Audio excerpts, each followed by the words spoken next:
one thing that we both agree on is doubling down on your brand, doubling down on just promoting yourself and your business. That's first and foremost. Another thing that great point you made is be more efficient. You do those two things, I think all of us will recover very quickly. Yeah. And come out on the other side better than ever. Welcome to Highballers, where we hold nothing back, talking all things real estate and real estate investing. What's up, guys? Welcome to another episode of Highballers, Corona edition. I'm Matt Merrill alongside... Hold on. Don't do it. I'm Joshua Harmon, Sr., principal broker and owner of Harmon Real Estate Company. Hey. I got my bottle of Crown right now. That's right. We got our official drink. Cheers to the coronavirus. And that's what we're going to talk about today. And just on record, I have taken a big shot already. Josh is a little behind right now, so he has some catching up to do as we are drinking the Corona sorrows away. And we're ready. Bottoms up. Good job, bro. Good job. So we want to dive into it, as that seems to be the topic of discussion through about every channel or avenue you can get to, because it's really affecting everybody's life. Yeah. And we don't know what the hell is going on. Nobody knows anything, and if someone's telling you they know, they're lying. You can only speculate, and I think some of the investors, what I will say is I don't know, but I feel like both of the guys sitting at the table, we're built for the moment. So neither one of us know, and I don't think either one of us are 100% prepared for the moment, but we're built for it. You'll find out who's built for these moments and who isn't. I mean, nobody knows anything. Anybody who can tell you that they're 100% prepared, they're lying. There's no way you can be 100%. If you go off of, and I wish I had the exact quote in front of me, but two different ends of the spectrum, they're both very successful in what they do, and Warren Buffett and Grant Cardone. And when people are freaking out and people are selling and people are slowing everything in their operations, do the opposite. Yeah. And I've heard both of them say it. When Grant Cardone says there's a recession and everybody's slowing back, market more. Get your brand out there, get your name out there. Trust me, you'll come out of this on top of everybody else. Yeah. And Warren Buffett's the same when it comes to the stock market. Right now, it's actually, yesterday we had a little build back after the terrible Monday.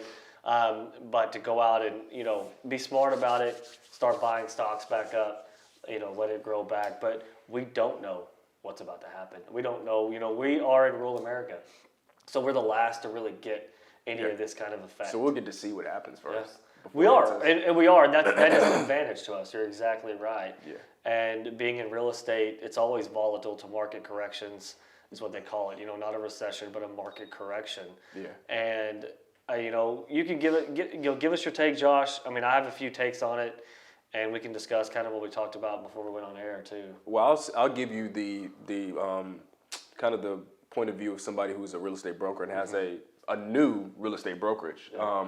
There's no way we could have been prepared for this. I mean, we started our company 4 or 5 months ago. There's no way we could have known or been prepared for it.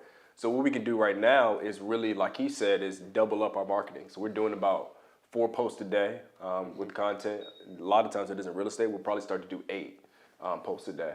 We're going to double up on everything. Any of our direct mail, if we're doing 50 houses, the closest 50 houses to our new listing, we're going to try to do 100. As long as finances allow us to do that. Yeah. So just doubling up, doubling down. I'm 27, so to be honest, I don't really have any worries. A lot of the real estate brokers in our market, they're 40, 50, 60. I'm like a third of their age, or at least a half. So I really don't have any worries. I got a whole life ahead of me. We're going to continue to push and really double down in this moment. So, and as a real estate investor, I've kind of pulled back. I started pulling back maybe 5 or 6 months ago, preparing for something. Yeah. So I kind of had an idea that something was about to happen in our market. Wasn't really thinking like a virus. I mean, nobody can really think about that. No, but I've been prepared.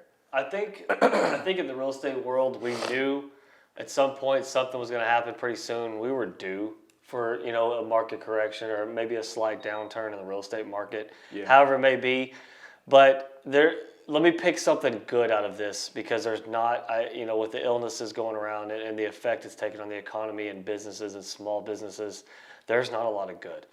But the good is when this thing, if everybody starts, applying what the doctors have said and not the media, what the doctors have told you to do and how to react, if everybody can start doing that. Hold on, are the doctors telling you to double and triple up on TP? Oh my gosh. I've been 3 times to Walmart and not even looking for toilet paper, just out of curiosity. Okay, is it? And nothing. They got them blocked off. You can't even get in those aisles. I can't even get water All bottles. the fruit is there. All the chicken is still there. All the TP is gone. It's just craziest thing. But I do feel like when this is over, I feel like the market and the economy will bounce back huge. I don't think 2008 lasted for years in that recession. I don't think that's going to happen.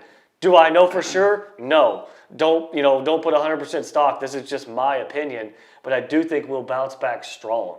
I think it'll come back and the market will. There's going to be long-term effects to some small businesses, some layoffs and things like that, and temporary shutdowns is going to suck. When the real estate market comes, I just think it's going to go right back to where it was. I don't see how it really has a long-term effect on things. Your cash flow may take a temporary hit with your renters or your tenants losing their jobs. We haven't seen a huge effect here, but there is oil field. I know that's big in Oklahoma and Arkansas. And there are now some smaller restaurants and things are really closing their doors to takeout and drive-through only. Yeah. And I know that's a big thing. And I went to the gym this morning at 5 a.m. and did not know it was closed. Yeah. And so it was shut down. So really it was all kind of shut down. Let me ask you something. So to play off the question we asked last week about if you lost it all, how would you rebuild yourself? Right now, it's a chance that people may lose things. How will you I know the answer because we talk on a daily basis, and you're one of my few friends, man. I really like you, man. You think I'm playing. You're one of the few people I talk to. Sometimes I like you too, Josh. Sometimes, you jerk. Hey, so how should business owners in general, how should they operate right now? How should they move? How should they respond to a lot of things? Let me tell you one word: efficient.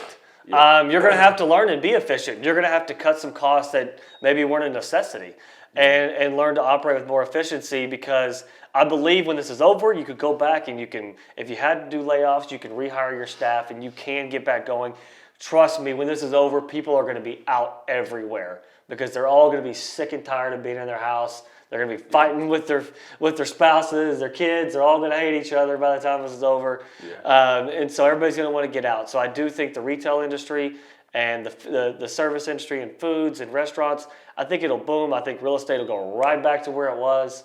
We talked about last week my specific business, what I would do, but my business is actually ahead of where it's been. I'm actually on pace to have the best month that we've had on record, and it's due to we've hired better and we've hired better quality sales reps, and we're actually doing very well in our new markets. In our current market, my only thing is if title companies decide to shut down, then I'm in trouble. But right now, from word of title companies and banks, they are all figuring out ways to work remotely and to get everything still done and keep everything. It's going to be slow because they're going to be backed up a little bit.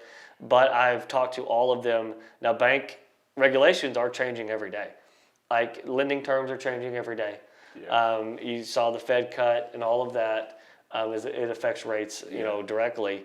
And so a lot of that is adapting. And by the time we do our next week's podcast, I don't know. Yeah. I don't know where your brain works so fast, and this is why I want to stop you where you were just a couple seconds ago. You said a very key thing that I've been telling a lot of my clients is that if title companies and banks get overloaded or they stop, that's when everything's going to stop. Because that's how the world goes around. Yeah. But I think that they will keep going, especially since the administration has just announced a bunch of stimulus packages for small businesses. They won't be getting those $1,000 checks that everybody's talking about. There's just lending programs out there that they can tap into as a small business. So I think that is reassuring that our business will keep going because banks will have to stay open because of the new things coming out. And with the rates going down to zero, or the Fed cut, and so I don't know if that's going to affect. I think small. It may not. It actually may not directly. I've had a lot of people, and then I have a lot of mortgage lenders on my social media that are like, everybody's asking me, is my rate going to go down? okay, your rate's not going to go to zero. So you got to understand that. That's not your rate. Yeah, and they you understand they buy the money and then they sell it at a profit. That's your spread and that's your mortgage rate. Most banks are, correct me if I'm wrong, and if there are any mortgage lenders watching, you comment below. From what I understand, mortgage companies want to stay maybe a few points above the Fed. Yeah, it's usually 2.5 to 3.5 basis points, whatever spread you can get, depending on the type of loan. I was a mortgage lender for a while. Not enough to be an expert, because there may be somebody that can correct me on that, and if they do, if I am wrong, go ahead. But they do have a spread on there, so that's why when Fed rates cut back down in 2008, you were getting mortgage rates in 3.25, 3, stuff like that. And so that's kind of where that was. And then rates started coming back up, and you were getting mortgages at 4.5 and 5. And so it's back down now, but they may not follow, because we got to see what happens with the banks and what the business is going to be like. To wrap up the Corona section, because I don't think, I think there are more things that we could talk about to help educate our audience. One thing that we both agree on is doubling down on your brand, doubling down on just promoting yourself and your business. That's first and foremost. Another thing great point you made is be more efficient. You do those two things, I think all of us recover very quickly. Yeah. And come out on the other side better than ever. Hey, if you brand on social media, now's the time to be doing it, because everybody's sitting on social media because they have nothing else to do. I mean, get your name out there. You can brand on social media yourself for free. And so figure it out. Your target market's already, on their on Facebook, on Instagram, on all the feeds. And so, do your videos, make your informational posts, do what you can to get in front of that audience while they're there, with nothing else to do. Yeah, I agree. And so, like you said, double down. We talked about that. Double down on your marketing. But if you don't have any money to spend on it, do it yourself. Make it, it's not hard to do. You can do it if you have the time to do it. So social media, be more efficient in your systems, your processes, and I think all of us will be just fine and recover on the back end. So absolutely. What's our first question? Do you have any questions? I was all in Corona mode. Yeah. So we can talk about many things. I do have a question. Somebody literally just emailed me not too long ago. He asked me a question about how I got started as a real estate agent. Okay. And then I want to bounce that to you. First, I want to start off with you. How did you get started in your business? What were some things that you did early on that you learned from that you're no longer doing that have evolved into what you're doing now that is really, really working? I know a lot of these questions. I've been around Matt since probably not the beginning of 2M, because he was doing it while he was at the bank. But the beginning of just doing 2M, I've been around since So, we've only briefly touched on this. And I got started when I was in banking, and I had managed already my dad's asset portfolio of multifamily. So I had knowledge in this. Yeah. I did have a 20-unit apartment complex. It was not well ran, and I didn't know what the heck I was doing. But I had experience, and when I went to banking, I got to be on the other side of the table. And I worked with a lot of commercial loans and a lot of investors and what they were looking for and what kind of type of deals they did. So I was able to, my father-in-law across the street from his house saw a house that was going up for foreclosure. Yeah. And he saw it was all boarded up. We were ahead of the game before anybody knew about it. We made the deal. And we're like, we'll just flip this house and see how it goes. It was fun. It was like... I don't know, like a renewed sense of, energy level. And I didn't do the work myself, but just watching it happen, hiring a contractor, going through the process while I was in banking. So once that happened, I got into it. And I've always wanted to be an entrepreneur, always wanted to be my own boss. Yeah. Set my own hours, schedules. That's me. That's how I don't like. Not to cut you off, what are some things that when you first got into the business, you thought this would be the base of my business, this is going to really work? They didn't work, and you had to evolve into something now that's really, really working for you and your business. Well, that's when I went in. I left the bank to flip houses. Yeah. I left the bank to flip houses on a scale that nobody's seen around here. Yeah. And at one time, I think I had 10 or 11 houses going at one time. It was a lot. It was a ton, and it was a huge mistake because I didn't know what I was doing. And we didn't account, I told you, all the holding costs that we've talked about. I messed up so bad and overworked a contractor that couldn't handle all of it. And hey, if you're listening, I'm sorry, but we agree. It was too much, and I'm with you. Yeah. And so, I learned from those mistakes. I figured out how to operate more efficiently, and that's why we transitioned into wholesaling, because that's more of our fit, and that will enable us to still add rentals and still flip houses if we want to. And now we know how to do it right. Yeah. And I'm gonna wait until next episode, and I haven't even told you this yet. I came up with what they would call in this industry a gold bomb. We talked about it Saturday, but you told me you would tell me.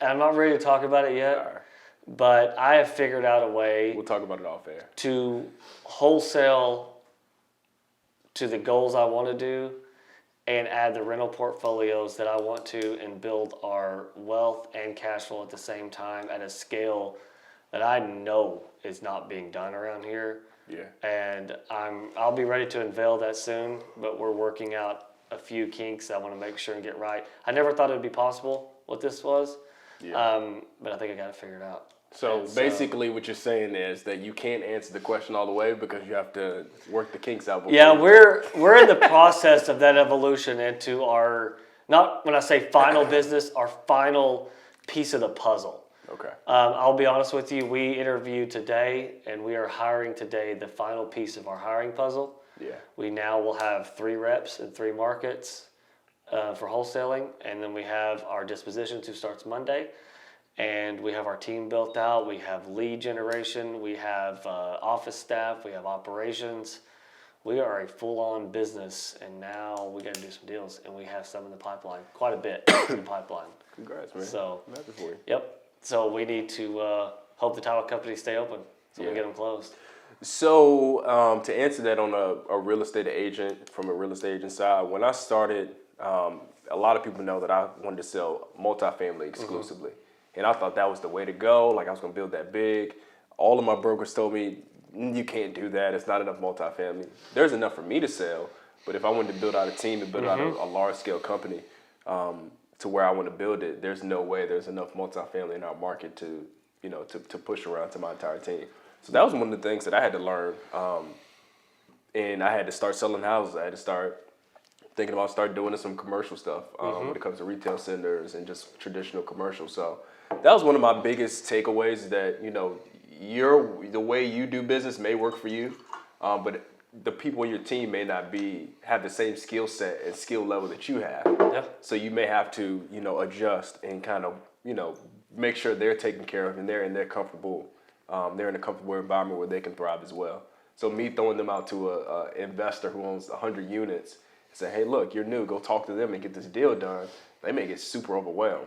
But talking to a homeowner, like, they may be cool because, like, they may have the same level of understanding of real estate. So that was one of the biggest takeaways for me, is to kind of, make sure my employees are comfortable and they have the right lead source coming to them that they can handle and that they're trained for. So where is your ultimate goal? I mean, how many agents are you wanting in this market? Or are you looking at going to other markets as well? Like I always tell people, is I'm very young, man. So my expectations of where I want to see myself in the long run are going to be significantly higher. My goal is going to be significantly more out there than the average real estate broker. So I want to be massive, man. And my ultimate goal is to do $1 billion in sales. 10 extra goals. Yeah, $1 billion. I want to do $1 billion a year, before I die. So, well, luckily you're 27, so you got 27. I got a long time to go. What's some of your long-term goals?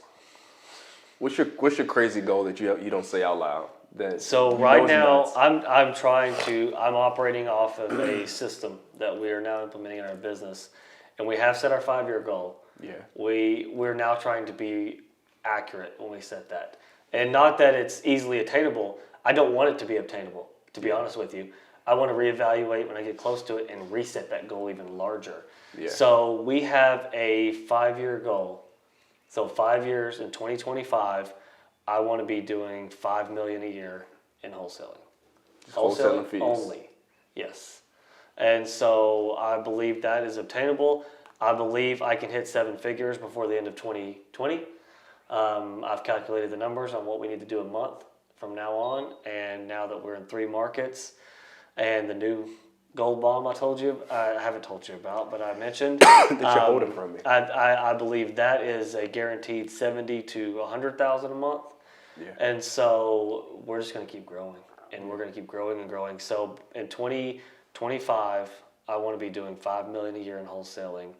And when it's just wholesaling, that's a lot. I mean, you got to think that is you're just working on your wholesale fees, and you've got to continue to get deals, and you got to evolve. Let me ask you something. So I heard from a wholesaler background from in Virginia. He was saying that you all like they're working on higher regulations in the wholesale industry. They are. Does that make you nervous at all? It doesn't. Number one, from the plan, maybe I'll tell you. You're telling me today, off air. So it doesn't. Oklahoma is actually going through this process right now. I think we may have talked earlier on that Arkansas does have gray areas with marketing contracts and not houses. But Oklahoma, they made it, and to give you some backstory, Arkansas has made it so vague. They've made basically one blanket statement that you cannot broker a deal, period. That also almost makes wholesaling it's like borderline illegal almost. Because they made that one statement. You can't broker a deal, period. So, well, I'm not brokering a deal. I'm brokering a contract. Yeah, that's right. So and that's you why got they to make make it sure and always disclose that. Yeah. Not you're brokering a deal and stay in that gray area. And it's not even a gray area. You're fine if you do that. But Oklahoma is now trying to pass regulation. Right now, it's probably pushed to the bottom with what's going on. Yeah. But it already went past the House, and it did pass to make wholesaling illegal, to make marketing contracts illegal, to where you would have to double close on properties, which to me, that weeds out the bottom feeders. I'm not even going to describe them, but those snaky little the wholesalers bottom trying to weasel their ways into deals. And so basically what they would do is Matt would bring them a grand slam deal, beast deal. Somebody's going to make a big profit on the back end. Another wholesaler will come and see that deal and try to market the deal that Matt's trying to dispose of. Yeah, and some of those people will go into houses promising this. What they're trying to have regulation is that you have intent on closing on the deal. Yeah. So you're not going to come back, hey, you couldn't find a buyer, now you're going to weasel your way out of it. Yeah. And you're going to really, I don't know, fool the seller, try to trick them. Yeah. But what they do need to remember is there's a lot of good wholesalers out there. But the sellers, they got to remember too, the sellers came to them. Yeah. Like they didn't go to the seller. They may send marketing out. The seller doesn't have to call them. The seller doesn't have to send them a text back. And so there's a lot of areas. So we'll see where it goes in Oklahoma. I'm not worried about it because I'll be protected.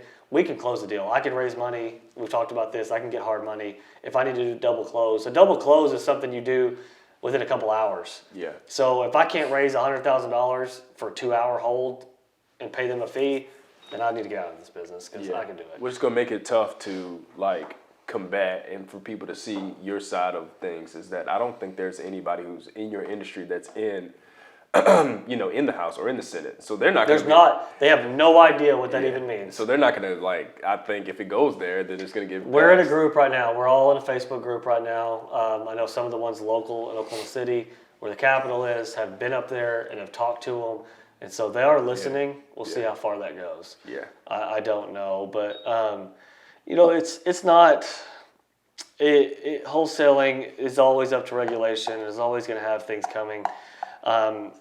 It's also a business you can work remotely. Yeah. And not all 50 states are going to outlaw wholesaling in the next 10 years. It's not going to happen. So we're building a model right now that we can do it from anywhere. We have 2 new markets that we just entered that I'm 3 hours from. So it can happen.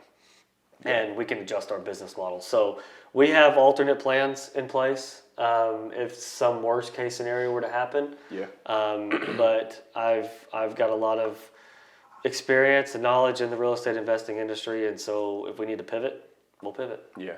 Being able to pivot, that's the one of the key factors of being a successful business owner, period. Being able to pivot, being able to make adjustments when things happen in the market, when things happen in, in different laws and things like that, being able to pivot. So that's how you win. Period. If you're interested in this and you're interested in wholesaling, I'll send a challenge out.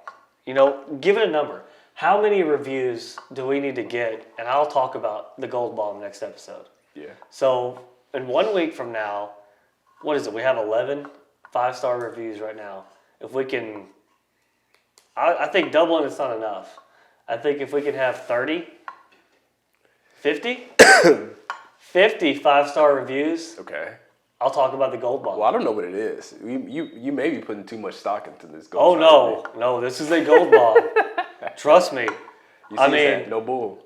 It's not. It's not. Trust me. It's not. It's to my knowledge, it's never been completely done on this scale ever. It's pretty neat, man. Now it may be in New York City or LA or somebody in the big markets that I don't know about, but they all usually pick or choose one of these things. So Yeah. let's get us 50 reviews. That would be awesome. Let's try to get as many as we can, 5-star preferably. Yeah. But we want those reviews. Give us the ratings. Ask us questions, man. Yeah. Keep them coming. This is a good question. This is a question I've been getting quite a bit because we're having a pre-licensing class here at our office in April. A lot of people are asking me, do I need to, or do you recommend that I get my real estate license to be a real estate investor or to flip houses or whatever?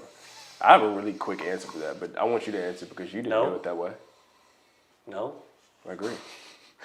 The less I have to disclose, I'm not trying to sound shady. I'm not shady at all. We're It's as ethical as negotiation they power. come. But your negotiating power lies in the fact that you're not a real estate agent. You don't have to disclose anything. And I'm going to be honest with you, we've talked about this too. 20-30% of homeowners don't want to deal with a real estate agent. Yeah, they don't. And like if you us. are one, you have to tell them you are. Yeah. So there's no way around it. You can argue, I'm just working for an investor, I'm doing this, I'm doing that, I'm not taking a commission. You're still a real estate agent. So what really access? Make friends with a real estate agent. I have Josh. If I need to get access to the MLS, I'll ask Josh. Yeah. I'll ask any of them. I know every single one of them in this area, and go network and meet them. That's all you need. I don't understand why you think you would need it.